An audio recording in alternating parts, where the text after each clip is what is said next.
ખાડામાં ગાડી પડી ભાઈ મંગલ પાંડે રોડ ઉપરથી આ ગાડી અમદાવાદ પાસિંગની હતી. તો મારું જાણવા મળ્યું છે કે અરણી બાજુનો કોઈ છોકરો હતો યંગ બ્લડ, એ મંગલ પાંડેથી સમા ગામ બાજુ આવી રહેલો હતો. તો વચ્ચે ઉલળિયા હનુમાનજીનું મંદિર આવે છે, તઈ ગાડી શાકની લારીવાળો એક ભાઈ જતો ટામેટા લઈને, તો એને અથડાવી એ ભાઈના માથા ઉપર ઈજા થઈ છે. મારા ખ્યાલથી શાહજી હોસ્પિટલ લઈ ગયા છે.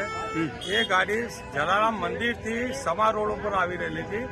અહીં અમારી કામગીરી કોર્પોરેશનની ચાલી રહેલી હતી, પણ બેરિકેડ કરેલું તો બી એ 100-120ની સ્પીડ ઉપરથી એના સ્ટેરિંગ પરથી કાબુ ગુમાવ્યો, ગમે તે હોય એ બેરિકેડ તોડી.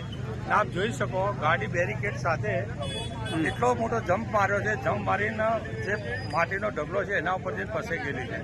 સમજી લો માટીનો ઢગલો ના હોત તો મોટી કોઈ જાનહાનિ થઈ હોત 100%.